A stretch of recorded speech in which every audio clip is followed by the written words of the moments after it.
This is Salim Basha, one faculty of economics from Kernel. Good morning everyone. మనము గత video classes తీసుకుంటే search 1, search 2, search 3 అనే 3 video classes చెప్పడం జరిగింది. అంతకుముందు ఎంఎస్పి గురించి మనకు అప్లోడ్ చేయడం జరిగింది. ప్రస్తుతం ఈరోజు చెప్పబోయే క్లాసెస్లో మనం తీసుకుంటే ఒక న్యూ టాపిక్ గురించి మనం చెప్పబోతున్నాము. ఎందుకంటే ఈ టాపిక్ మీద ఖచ్చితంగా గ్రూపులో మినిమం అట్లీస్ట్ అంటే నాకు తెలిసి నా అవగాహన వరకు తీసుకుంటే ఈ టాపిక్ పైన ఇండియన్ ఎకనామీ, ఏపీ ఎకనామీకి సంబంధించి ఈ టాపిక్ పైన అట్లీస్ట్ 3 to 4 బిట్స్ రావడానికి అవకాశం ఉంది సార్. ఈ టాపిక్ పైన ఎందుకు చెప్పగలుగుతున్నా అంటే ఇటీవల కాలంలో ఈ టాపిక్ సంబంధించి అంశం అనేది చాలా వివాదాస్పదం కావడం జరిగింది. అదే ఏంటంటే ఈ టాపిక్ పేరు తీసుకున్నప్పుడు డిస్ఇన్వెస్ట్మెంట్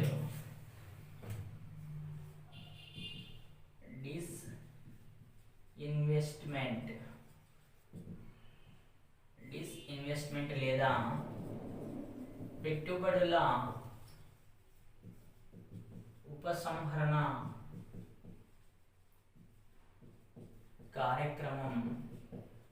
పెట్టుబడుల ఉపసంహరణ కార్యక్రమం అనేది ఇటీవల కాలంలో మనకు చాలా వివాదాస్పదంగా మారుతున్నటువంటి అంశము తీసుకోవచ్చు. డిస్ఇన్వెస్ట్మెంట్ లేదా పెట్టుబడుల ఉపశమన కార్యక్రమం. సరే, ఫస్ట్ ఆఫ్ ఆల్ ఇందులో తీసుకుంటే డిస్ఇన్వెస్ట్మెంట్ అంటే ఏమిటి?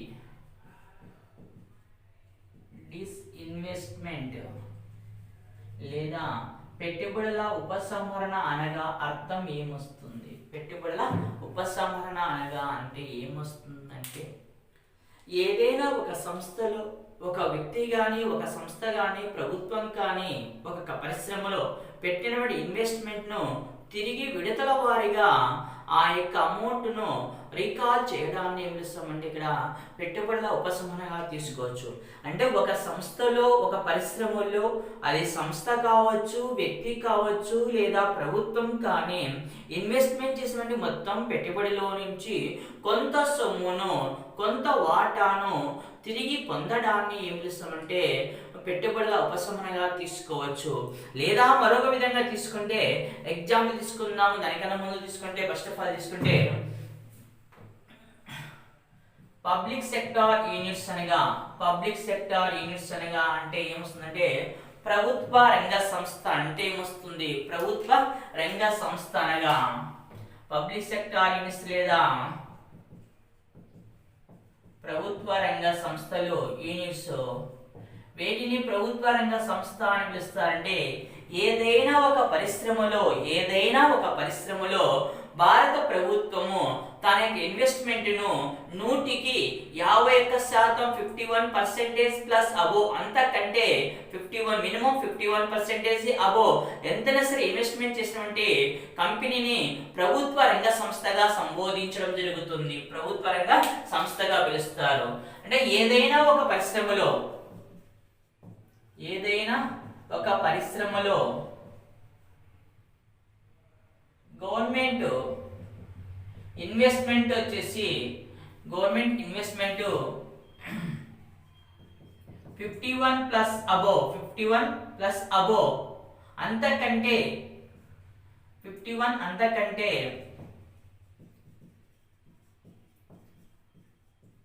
ఎక్కువ పెట్టుబడి గల సంస్థలను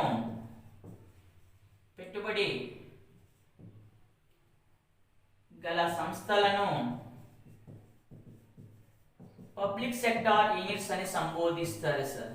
ఏదైనా ఒక పరిశ్రమలో ప్రభుత్వం తన యొక్క ఇన్వెస్ట్మెంట్ ను 100% గాను 51 ప్లస్ అంతకంటే ఎక్కువ ఇన్వెస్ట్మెంట్ గల సంస్థలను పబ్లిక్ సెక్టార్ యూనిట్స్ అని సంబోధించడం జరుగుతుంది. పబ్లిక్ సెక్టార్ యూనిట్స్ అని సంబోధిస్తారు.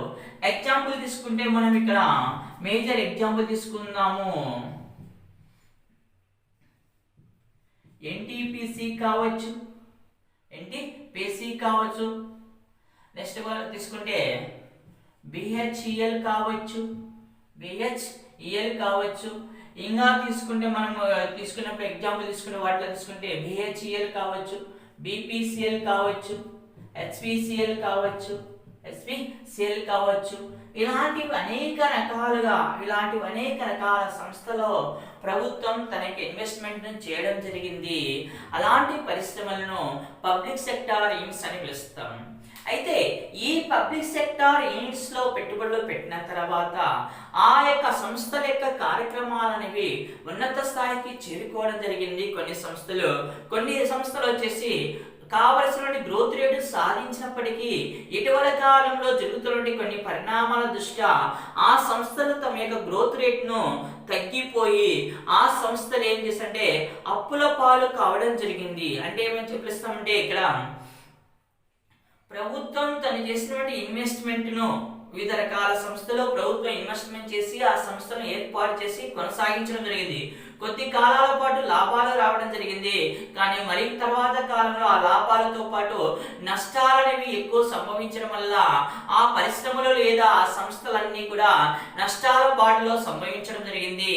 అలాంటి సంస్థలను ఇటీవల కాలంలో అనగా ఇటీవల 21వ శతాబ్దం ప్రారంభం నుండి ఇటీవల కాలంలో ప్రభుత్వం ఇస్తే ఆ సంస్థలో తను పెట్టినటువంటి ఇన్వెస్ట్మెంట్ వాటాలంతటిని కూడా తిరిగి రికవర్ చేయడానికి అక్కడ చేసినటువంటి ఇన్వెస్ట్మెంట్ ను విడతల వారీగా వాటాల వారీగా ఉపసంహరించుకోవడాన్ని ఏం చేస్తామంటే పెట్టుబడుల ఉపసంహరణ అని సంబోధిస్తాము. పెట్టుబడుల ఉపసంహరణ పిలుస్తాం. సరే, ఇప్పుడు చెప్పే బిట్ ఇంపార్టెంట్. ప్రపంచంలో తొలిసారిగా డిస్ఇన్వెస్ట్మెంట్ కార్యక్రమానికి నాంది పలికినటువంటి తొలి దేశం ఏది అనేది మనకు కావాలి సార్. ప్రపంచంలో తొలిసారిగా పెట్టుబడుల ఉపశమన కార్యక్రమం లేదా డిస్ఇన్వెస్ట్మెంట్ కార్యక్రమానికి నాంది పలికినటువంటి మొట్టమొదటి దేశం ఏది అనగా రెండవ దేశం ఏది అనగా ఏమొస్తు రావడం జరుగుతుంది అంటే పెట్టుబడుల ఉపశమన కార్యక్రమానికి నాంది పలికిన తొలి దేశాలు ఏమని తీసుకోవచ్చు అంటే మనకు తీసుకున్నప్పుడు ఫస్ట్ వన్ తీసుకుంటే బ్రిటన్, సెకండ్ వన్ తీసుకుంటే అమెరికా, అమెరికా. ఈ బ్రిటన్ లో కూడా ఈ కార్యక్రమానికి నాంది పలికిన బ్రిటన్ ప్రైమ్ మినిస్టర్ ఎవరని అడిగినప్పుడు ఇక్కడ ప్రపంచంలో ఫస్ట్ ఉమెన్ ప్రైమ్ మినిస్టర్ గా పిలువబడుతున్న మహిళ ఎవరు తీసుకోవచ్చు అంటే ఇక్కడ తీసుకున్నప్పుడు లేదా మనకి ఈ కార్యక్రమం నాంది పలికిన బ్రిటన్ మహిళ ప్రైమ్ మినిస్టర్ తీసుకున్నప్పుడు మార్గరెట్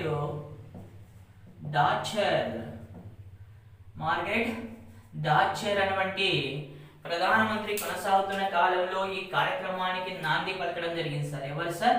నాటి ప్రైమ్ మినిస్టర్ మార్గరెట్ డాచర్. అందుకే ఈమె కాలాన్ని బ్రిటన్ చరిత్రలో ఏమని పిలుస్తామంటే డాచర్ ఏజ్ అని పిలుస్తాము. డాచర్ యుగం లేదా మార్గరెట్ యుగం అని సంబోధిస్తారు.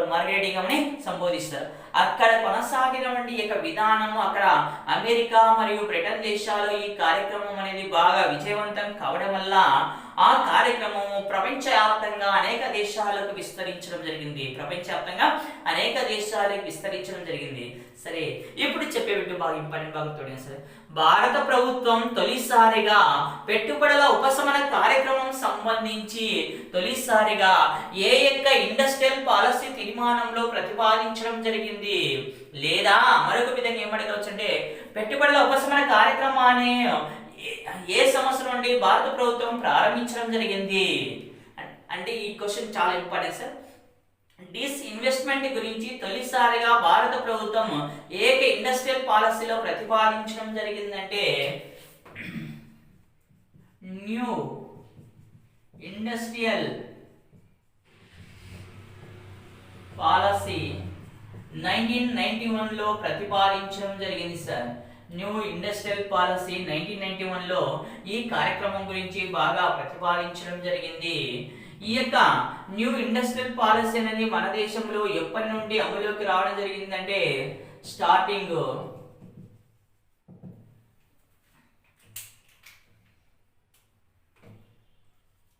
జూలై 24, 1991 నుండి ఈ కార్యక్రమం అనేది రావడం జరిగింది సార్. 1991 నుంచి ఈ తీర్మానంలో ప్రతిపాదించినటువంటి ఈ పాలసీలో ప్రతిపాదించిన తీర్మానం వచ్చేసి ఎల్పిజి నమూనా ఎల్పిజి నమూనా.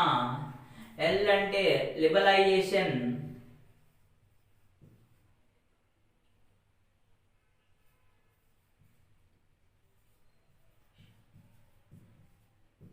పి వచ్చేసి ప్రైవేటీకరణ సంబంధించి. జీ వచ్చేసి గ్లోబలైజేషన్.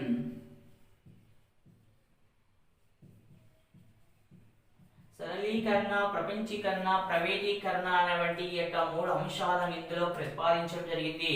ఇందులో భాగంగా తీసుకొచ్చినటువంటి నూతన విధానం అంటే పెట్టుబడుల ఉపశమన కార్యక్రమం తీసుకోవచ్చు. పెట్టుబడుల ఉపశమనాన్ని ప్రతిపాదించడం జరుగుతుంది. సరే, ఇందులో భాగంగా అంటే ఇక్కడ క్వశ్చన్ ఏమిటంటే భారతదేశంలో పెట్టుబడుల ఉపశమన కార్యక్రమము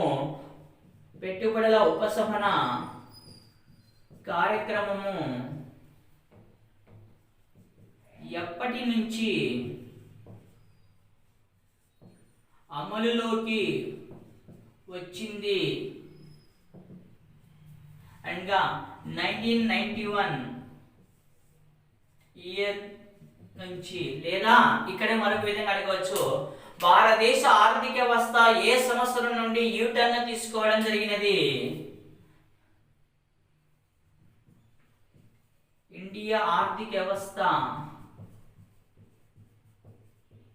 ఎప్పటి నుండి యూటర్న్ తీసుకోవడం జరిగిందని క్వశ్చన్ అడిగినా కూడా ఇక్కడ 2 క్వశ్చన్లు కూడా చాలా ఇంపార్టెంట్ సార్. 1991 నుంచి సార్ 1991 నుండి భారతదేశ ఆర్థిక వ్యవస్థ అనేది యూటర్న్ గా తీసుకున్నట్టు చెప్పడం జరుగుతుంది. సరే, పెట్టుబడుల ఉపశమనకు కారణం ఏమిటి? ఎందుకు పెట్టుబడుల ఉపశమన కారణం చేయడం తీసుకోండి. పెట్టుబడుల ఉపశమనకు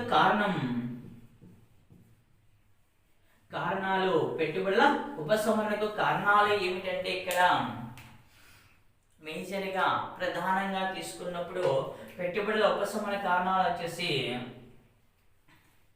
ఈ నష్టాలు నడుస్తున్నటువంటి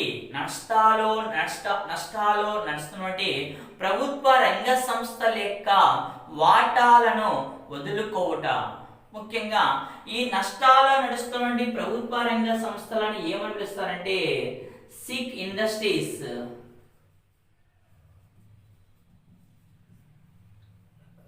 నష్టాలు నడుస్తున్నటువంటి ప్రభుత్వ రంగ సంస్థలను ఏమని సంబోధిస్తారంటే సిక్ ఇండస్ట్రీస్ అని పిలుస్తాం. ఆ సిక్ ఇండస్ట్రీస్ లో ఎగ్జాంపుల్ తీసుకుంటే ఇప్పుడు మనకు నష్టాలు ఇటీవల కాలం నడుస్తున్న సంస్థ ప్రధానంగా తీసుకుంటే నష్టాలు వైజాగ్ స్టీల్ ప్లాంట్ అనేది ఇక్కడ గవర్నమెంట్ సెక్టార్ కింద తీసుకోవచ్చు, కానీ ఇది ఇటీవల కాలంలో నష్టాలు కొనసాగుతుంది.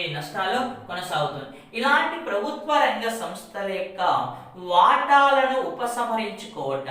పెట్టుబడుల ఉపశమనం అంటే అంటే ప్రభుత్వం తను చేసినటువంటి ఇన్వెస్ట్మెంట్ ను విడతల వారీగా ఉపసంహరించుకోవడాన్ని పెట్టుబడుల ఉపశమనం పిలుస్తాం సార్. ప్రభుత్వం తను ఇన్వెస్ట్మెంట్ చేసినటువంటి పెట్టుబడులను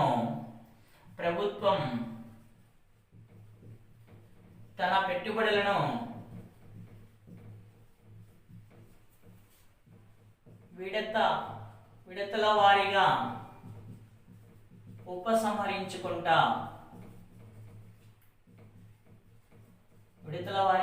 ఉపసంహరించుకోవడాన్ని డిస్ఇన్వెస్ట్మెంట్ అని పిలుస్తాము. ఎగ్జాంపుల్ తీసుకుంటే ఇక్కడ వైజాగ్ స్టీల్ ప్లాంట్ తీసుకోవచ్చు, కావచ్చు. సరే, ఈ యొక్క కారణం ఏమిటంటే ఇక్కడ పెట్టుబడుల ఉపశమనకు కారణం ఏమి తీసుకోవచ్చు అంటే ఇక్కడ కారణాలు తీసుకున్నప్పుడు ఇక పెట్టుబడుల ఉపశమనకు ప్రధాన కారణాలు తీసుకుంటే ఈ నష్టాలు నడుస్తున్నటువంటి ప్రభుత్వ రంగ సంస్థల యొక్క వాటాలను విక్రయించుకొని అప్పులను తీర్చుకొనుట. మేజర్గా ఏం తీసుకోవచ్చు ఇక్కడ తీసుకుంటే వాటాలను విక్రయించుకొని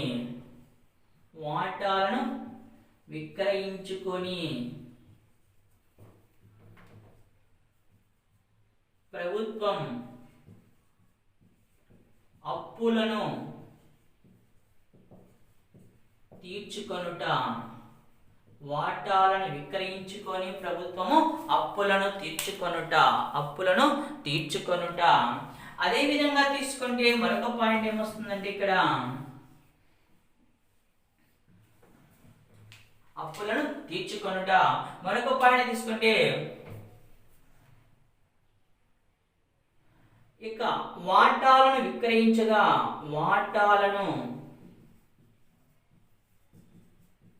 విక్రయించగా వచ్చిన నిధులతో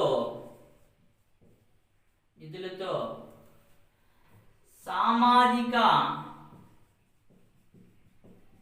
సంక్షేమ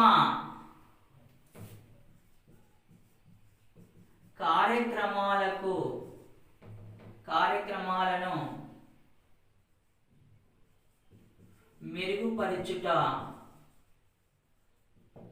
ఇక్కడ మనకు ప్రధాన కారణాలు ఎందుకు పెట్టుబడుల ఉపశమనం చేయడం జరుగుతుంది ప్రభుత్వము అనే క్వశ్చన్ అడిగినప్పుడు ఈ క్రింది వానిలో ప్రభుత్వం తన పెట్టుబడులను ఉపశమనించడానికి ప్రధాన కారణాలు కాని కారణాన్ని గుర్తించుము లేదా ప్రధాన కారణాలు ఏవి గుర్తించుము అనే క్వశ్చన్ అడిగినప్పుడు ఈస్ట్ ఇండస్ట్రీలో నష్టాలు నడుస్తున్న ప్రభుత్వ రంగ సంస్థల యొక్క వాటాలను విక్రయించుకొని వచ్చినటువంటి మొత్తం సొమ్ముతో వచ్చినటువంటి మొత్తం నిధులతో ప్రభుత్వము ఆ సంస్థ పైన నుండి యొక్క నష్టాలను అప్పులను తీర్చుకోవడం జరుగుతుంది.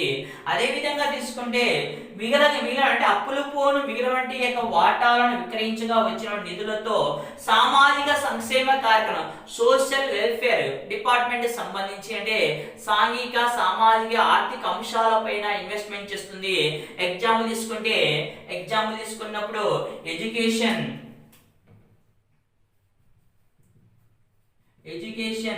ట్రాన్స్పోర్ట్ ఇంకా తీసుకుంటే ప్రధానంగా హౌసింగ్ ఇంకా తీసుకున్నప్పుడు మనం మేజర్గా తీసుకుంటే పవర్ సప్లై వాటర్ సప్లై ఇలాంటి అనేక రకాల మెడిసిన్ అనేక రకాల సామాజిక సంక్షేమ కార్యక్రమాల పైన వచ్చినటువంటి నిధులను మళ్లించడం జరుగుతుంది ప్రభుత్వం మళ్లించడం జరుగుతుంది.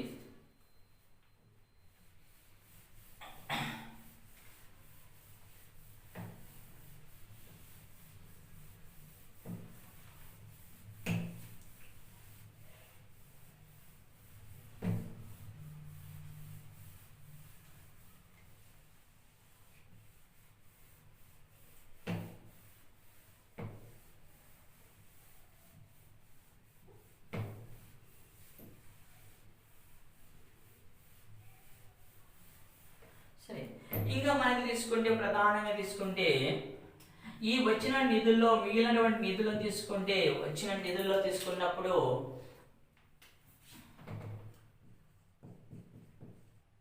మిగిలిన నిధులను భారీ మధ్య తరహా మౌలిక పరిశ్రమలకు పెట్టుబడులను పెట్టుట తీసుకోవచ్చు. ఇంకా తీసుకున్నప్పుడు తర్వాత ప్రభుత్వము తన యొక్క స్వదేశీ మరియు విదేశీ అప్పులను తీర్చుట వచ్చిన నిధులతో అంటే ఇక్కడ నిధుల వాటాలను విక్రయించగా వచ్చినటువంటి సొమ్ముతో ఆ కంపెనీ యొక్క నష్టాలను తీర్చడం జరుగుతుంది. ఆ కంపెనీ యొక్క నష్టాలను తీర్చగా మిగిలినటువంటి నిధులను ప్రభుత్వం తన స్వదేశీ విదేశీ అప్పులను తీర్చుకోవడం జరుగుతుంది. సామాజిక సాంఘిక సంక్షేమ కార్యక్రమాల నిధులను కేటాయించడం జరుగుతుంది. అదేవిధంగా భారీ మౌలిక వస్తు పరిశ్రమలపైన ప్రభుత్వం పెట్టుబడులు కూడా పెట్టడం జరుగుతుంది. దీని ద్వారా వచ్చినటువంటి నిధులకు సంబంధించి అంశాలు తీసుకున్నప్పుడు నిధులకు సంబంధించి. సరే, నెక్స్ట్ వన్ సైడింగ్ సార్.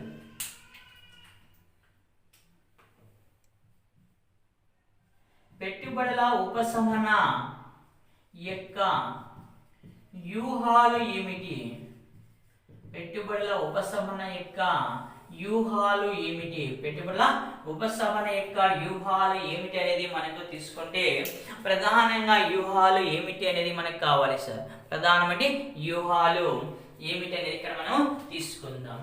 సరే, ఈ యొక్క వ్యూహాలు వచ్చేసి ఏమొస్తుందంటే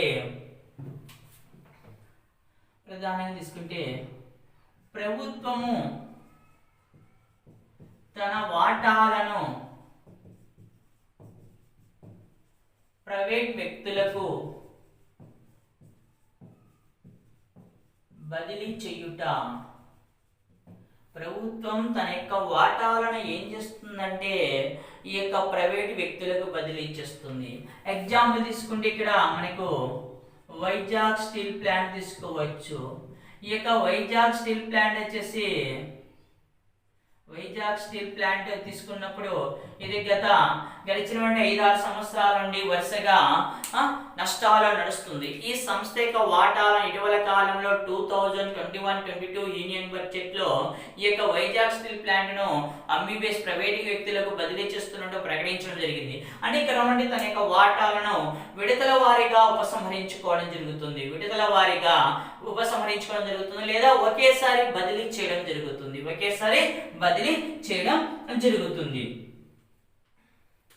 అదే విధంగా సెంట్రల్ గవర్నమెంట్ యొక్క సెంట్రల్ గవర్నమెంట్ లేదా పబ్లిక్ సెక్టార్ యొక్క యూనిట్స్ అన్నింటినీ కూడా సంఘటితం చేయుట. పబ్లిక్ సెక్టార్ యూనిట్స్ అన్నింటినీ కూడా ఇక్కడ సంఘటితం చేస్తుంది. అదే విధంగా పబ్లిక్ సెక్టార్ యొక్క యూనిట్స్ యొక్క విధానాలను తీసుకున్నప్పుడు అనగా పబ్లిక్ సెక్టార్ యూనిట్స్ గవర్నమెంట్ యొక్క సెక్టార్ యొక్క రేషియో ఎంత ఉంటుంది? 51 కదా. వీటిని విడతల వారీగా ఉపసంహరించుకోవడం జరుగుతుంది. ఈ విధంగా అనేక రకాల విధాలుగా వ్యూహాలను పన్నడం జరుగుతుంది. సరే, ఇప్పుడు చెప్పే బిట్ చాలా ఇంపార్టెంట్ బిట్. ఇక్కడ ఏమని చెప్తారంటే ఇక వ్యూహాల్లో భాగంగా తీసుకున్నప్పుడు ఇక్కడ కొంతమంది ఆర్థికవేత్తలు లేదా కొంతమంది మేధావులు ఏమని చెప్పడం జరుగుతుందంటే వ్యాపారం అనేది ప్రభుత్వం యొక్క ప్రధాన లక్ష్యం కాదు. వ్యాపారం చేయడం అనేది ప్రభుత్వం యొక్క ప్రధాన లక్ష్యం కాదు. ఈ యొక్క వ్యాపారం అనేది ఎవరి చేతిలో ఉండాలంటే ప్రైవేటు వ్యక్తుల చేతిలో వ్యాపారం అనేది ఉంటే, పరిశ్రమలు అనేవి ప్రైవేటు వ్యక్తుల చేతిలో ఉంటే ఆ దేశం వేగంగా డెవలప్మెంట్ అవుతుందని కొంతమంది మేధావులు ఆర్థికవేత్తలకు అభిప్రాయంగా చెప్పవచ్చు. అందులో భాగంగా తీసుకున్నప్పుడే ఈ పెట్టుబడుల ఉపశమన కార్యక్రమంలో కూడా తీసుకుంటే ఈ వాదనలో సమకూర్చి కొంతమంది ఆర్థికవేత్తలు మేధావులు చెప్పిన విధానాల వల్ల భారత ప్రభుత్వం ఏం చేస్తుందంటే తను స్థాపించినటువంటి ప్రభుత్వ రంగ సంస్థలు ఉన్నాయి కదా. ఎగ్జాంపుల్ భారతదేశంలో ప్రజెంట్ వచ్చేసి పబ్లిక్ సెక్టార్ యూనిట్ సంఖ్య ఎన్నికలు అంటే నియర్లీ 300+ పైబడి ఉన్నాయి. 300 పైబడి government sector public sector units అనేవి కొనసాగుతున్నాయి. ఇన్ని పబ్లిక్ సెక్టార్ యూనిట్స్ ను మెయింటైన్ చేయడము ప్రభుత్వం యొక్క సాధ్యం కాదనే ఉద్దేశంతో, అదేవిధంగా ప్రభుత్వం వ్యాపారం చేయడం యొక్క ప్రభుత్వం యొక్క లక్ష్యం కాదనే ఉద్దేశంతో మేధావులు ఆర్థికవేత్తలు ఇచ్చినటువంటి సూచన మేరకు ఇక్కడ ప్రభుత్వం ఏం చేస్తుందంటే ఈ 300 సంస్థల నుండి ప్రభుత్వాల యొక్క పెట్టుబడులను విడతల వారీగా ఉపసంహరించుకుంటూ రావడం జరిగింది. అందులో భాగంగా ఇటు మొత్తం మీద ప్రభుత్వం ఏమని పేర్కొనడం జరిగిందంటే ఇక్కడ తీసుకున్నప్పుడు ఇక్కడ మేజర్గా తీసుకుంటే ఎగ్జాంపుల్ 1991 న్యూ ఇండస్ట్రియల్ పాలసీ తీర్మానం తర్వాత ఇక్కడ ఏం చేశారంటే దాదాపు 31 పబ్లిక్ సెక్టార్ యూనిట్స్ లో వాటాలను ఉపసంహరించుకోవడం జరిగినది.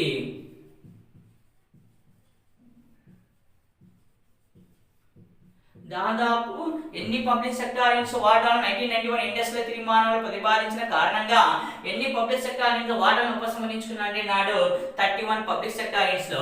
ఎగ్జాంపుల్ తీసుకుంటే ఇక్కడ ఎగ్జాంపుల్ ఎన్టీపీసీ,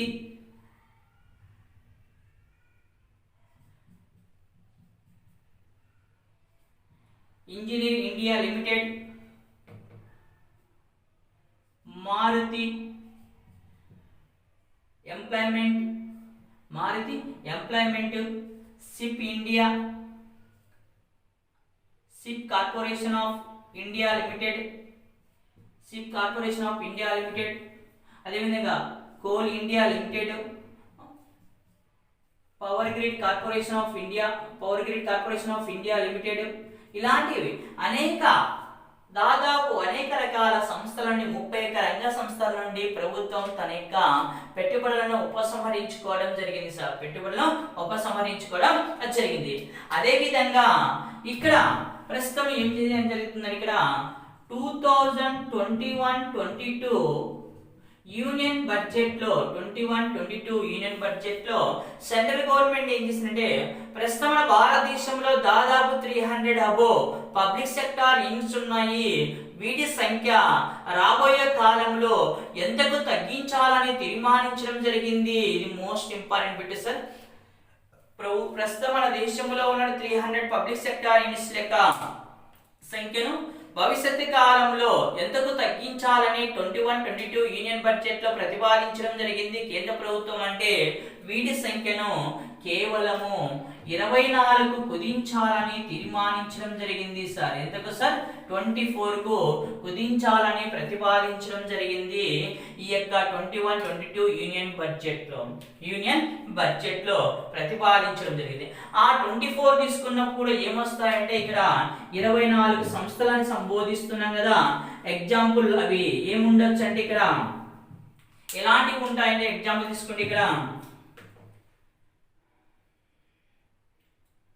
స్పేస్ సంబంధించి, డిఫెన్స్ సెక్టార్ సంబంధించి, ట్రాన్స్పోర్ట్ మరియు telecommunication,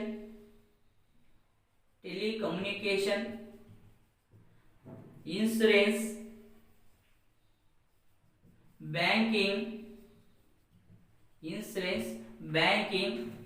coal, petroleum,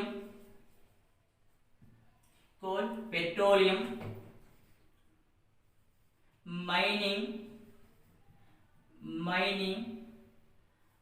other economical services ఇలాంటివి దాదాపు మొదలగునవి ఇలాంటివి దాదాపు 24 ప్రభుత్వ రంగ సంస్థలనే భవిష్యత్తు కాలంలో ఉండాలని ఈ యొక్క బడ్జెట్ లో తీర్మానించడం జరిగింది. దాదాపు 300 పబ్లిక్ సెక్టార్ యూనిట్స్ ఉన్నాయి. వీటి సంఖ్యను 24 కుదించాలని ప్రతిపాదించారు. అవి కూడా ఎలాంటి సంస్థలు ఉంటాయని ఇక్కడ ప్రతిపాదించడం జరిగిందంటే ఇక్కడ డిఫెన్స్ సెక్టార్ సంబంధించి, స్పేస్ సంబంధించి, ట్రాన్స్పోర్ట్, టెలికమ్యూనికేషన్, ఇన్సూరెన్స్, బ్యాంకింగ్, కోలు, పెట్రోలియం, మైనింగ్, ఇంకా తీసుకుంటే అదర్ ఎకనామికల్ సర్వీసెస్ తో పాటు తీసుకున్నప్పుడు మరొక అంశం ఏం తీసుకోవచ్చు అంటే ఇక్కడ ఎగ్జాంపుల్ తీసుకుంటే మరొకటి వచ్చేసి